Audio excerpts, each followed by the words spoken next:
Buffalo Street Blues. This title is intentionally misleading. This story is exhilarating, transcendental even, and the color blue is misspecified, as the philosophers say.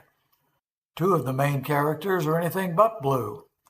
One of the characters you may already be familiar with. It is she who is pictured in the thumbnail of the YouTube channel on which this story appears. Her name is Mrs. Brown, another color entirely, and she is a black Cadillac. Now, classy ladies are known for non-specificity in matters of age, and there is no exception here. However, I know she was born in either 52 or 54. I thought it was 52, but I have been made aware of evidence that it might have had to have been 54. The reasoning is as follows. As with many elegant ladies with possibly exaggerated notions of their status and provenance, it was hard to get Mrs. Brown started. I'm talking about her massive V8. Once she got going, she was something. But the only dependable way to pump life into Mrs. Brown, other than a big truck with heavily coiled jumper cables, was by parking her atop a steep hill with her front wheels turned into the curb and then releasing her massive body to the slope until she was going fast enough that the act of popping her into gear would overcome all cold and cold-induced viscosity. Mrs. Brown caught every time, unlike a 1970 blue Volvo I had, which would sometimes leave you lost and alone at the bottom of a hill to nowhere.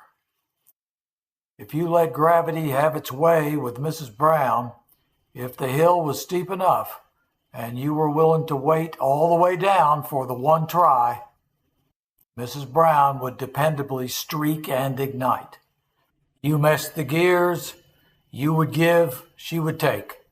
One or more cylinders would initiate, and off the two of you would go. But there was still the 52-54 uncertainty. Where are those car talk guys when you need them? I was told by whom, you might ask, that she was a 52. I was also told she was the first year of the automatic, which raises two questions at least. One, I looked up once and learned that automatics were introduced in 54. And two, more crucially, can you even manually jump an automatic? That I am uncertain about that tells you all you need to know about my knowledge and general experience in the automotive arena.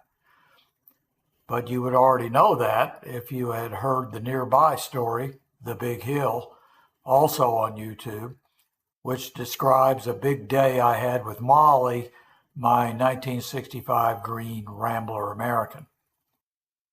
Perhaps you're wondering who the by whom was who first postulated 1952. That would be the sculptor from whom I purchased Mrs. Brown in 1967 for $10. Later in life, I learned that you had to pay $10 and more to get people to take cars away, but I didn't know that then. Said sculptor was a fabricator, mastercator, operator, manufacturer, educator, innovator, perpetrator, speculator, desecrator, and otherwise all-round constructor of three-dimensional works containing chrome, fender, and other vehicular artifacts. Some of his sculptures are scattered in fields in upstate New York to this day. He made the clear claim that Mrs. Brown was a 52. And he had an air about him of serious, in-depth, tired of discussing it, expert knowledge. On the other hand, he had rejected my true love on unspecified aesthetic grounds and sold her for $10.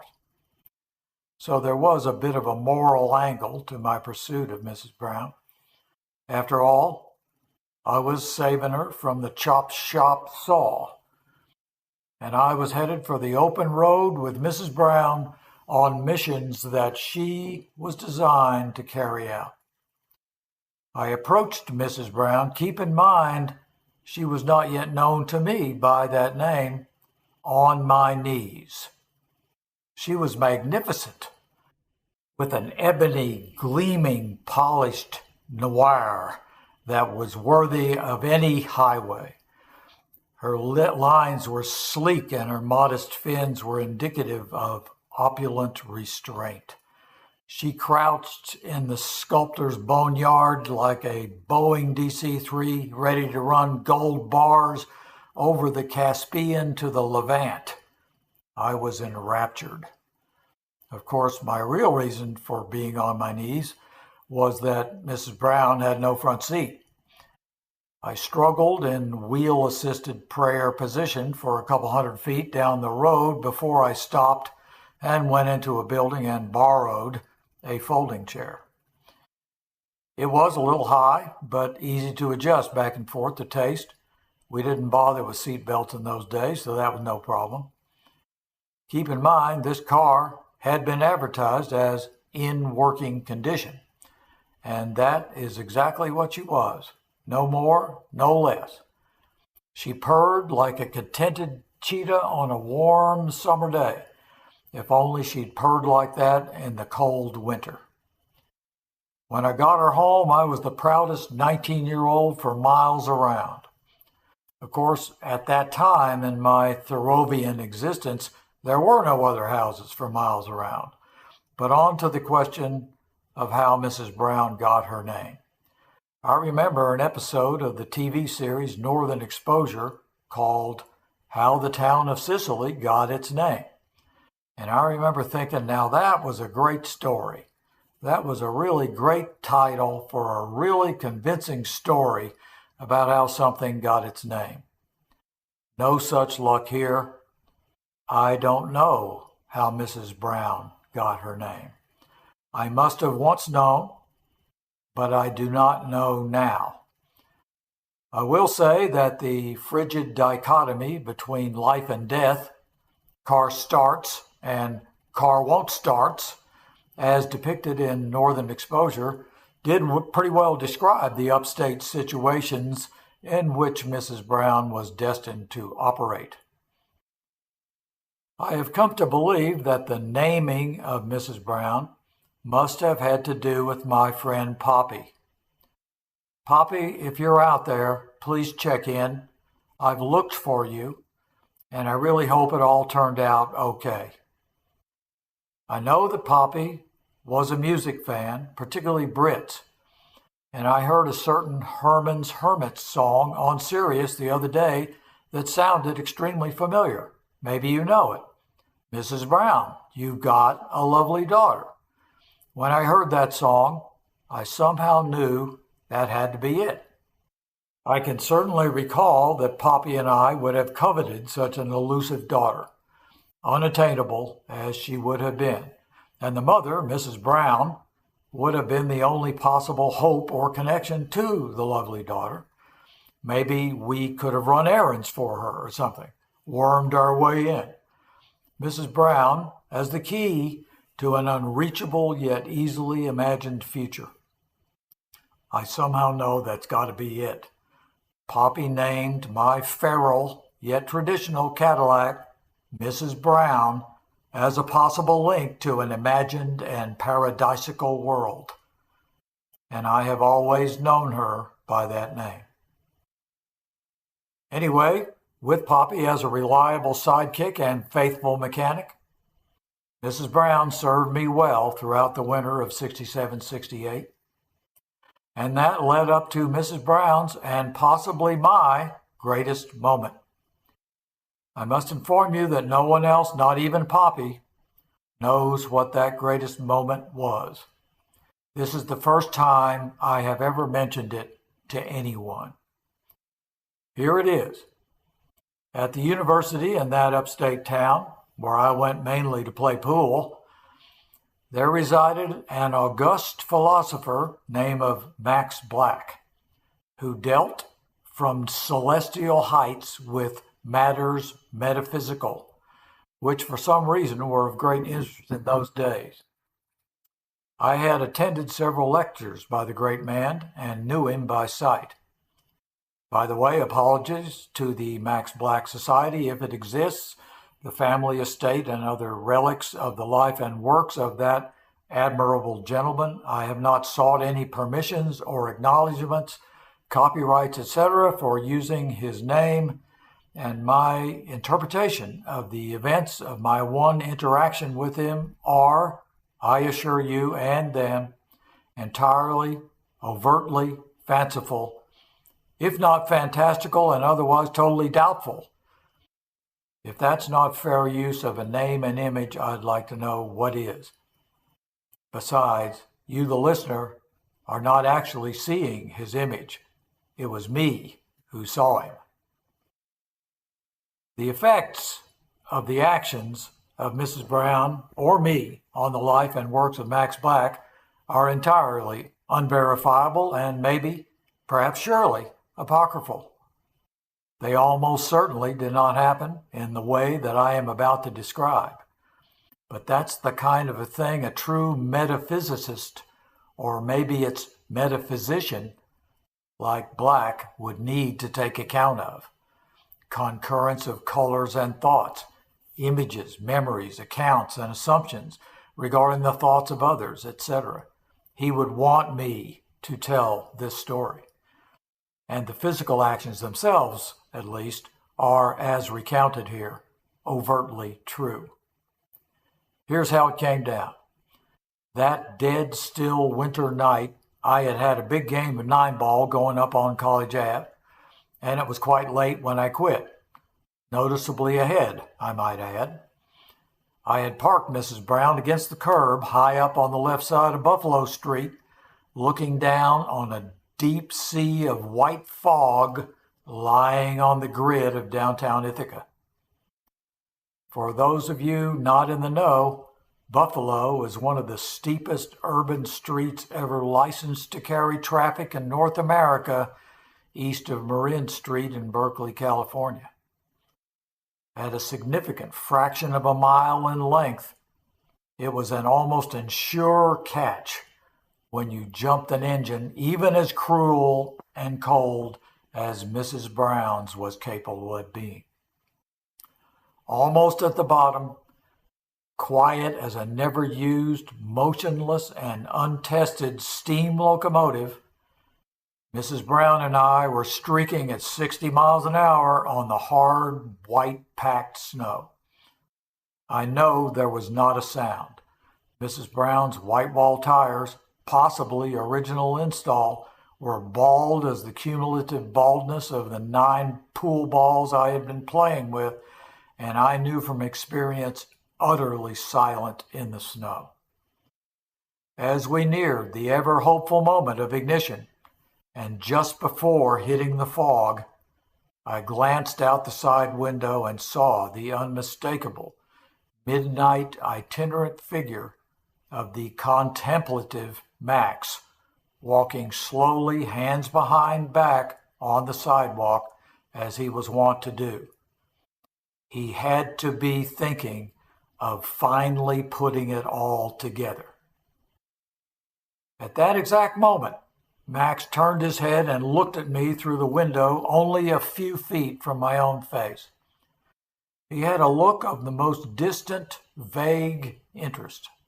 There was no surprise, no urgency, no even real curiosity concerning the massive black silent speed and bulk so near him. I had the distinct feeling in that deep and dead quiet snapshot of extremely, thunderously soundless motion that he was in the habit of routinely accepting many such moments of similar magical appearance. Please note the coincidental coloration here. Mrs. Brown, black Cadillac, Max Black. Thinking about that in the context of a totally white winter world on a corrosively cold upstate winter night, a black and white photo containing a sleek black car and a lone man dressed also in black on a completely white snow background, black and white like some arguments or issues. Get it? And then gone, vanished in the white fog. Now, the thing about these philosopher types, particularly those of the logical positivist ilk, is that things just have to add up. A single chink in a line of reasoning or an unexplainable event, and it's all out the window. Back to the drawing board. Just slip out the back, Jack. Make a new plan. I felt a great urge to not make this particular occurrence easy for him. I felt certain that Max knew that Mrs. Brown and I were not real, and that he was going to have to come up with a very clever and amusing way of explaining it. And I was not going to make it easy for him by intruding reality. So when I hit the flat at the bottom in the fog, I let Mrs. Brown continue zooming straight into the low-lying fog for a full long 2 blocks, catching the lights on Aurora and Tioga, as if that made any difference in that deserted town, before I put the metal to her. I purposely endeavored to distance any ignition noise that might disabuse the great man of his irrational demons. If this was as great a moment in Western civilization as I thought it was, when a certain fork in the road was to be, as Yogi Berra said, taken, I certainly didn't want to influence the outcome in any further way. All I wanted to do was leave a fellow seeker of truth to understand how reasonable it was that a rational explanation for the appearance of Mrs. Brown was that she wasn't there. Now, of course, philosophers are always going on about shadows on the wall of Plato's cave and cogito ergo sum and all that, and whether you can tell your real flesh and blood girlfriend from a cleverly constructed mechanical girlfriend, and whether your life and thoughts are an illusion or a simulation, all of that. But underneath it all, whatever their views, they are all rationally trying to explain stuff or the absence of stuff that they perceive. In an unrelated matter concerning quantum mechanical reality, Albert Einstein once complained that within a given theory, he would prefer that the moon be there even when he wasn't looking at it. For philosophers like Black, that is a mere and trivial concern compared to whether or not the moon is there even when you are looking at it. I believe I understand Black correctly when he says that it is when you are looking at it, that is. It's there. Thus, and this is me talking now, what do you do when things appear to be there when you know damn well they aren't? That, as has been well discussed in Denmark, is the question. And that, I also believe, is how I may have influenced history. Here is my reasoning. The extremely clever philosopher is caught out in the alpine heights of logic and must polish his linguistic skills even more finely to explain Mrs. Brown. He knows Mrs. Brown cannot be there. She is too huge, too quiet, too instantaneous. Yet he must explain it. His heuristics become so formidable because he has been pushed so far that he becomes and is without peer in settling philosophical disputes. Ergo, nunc ipsi est qui est.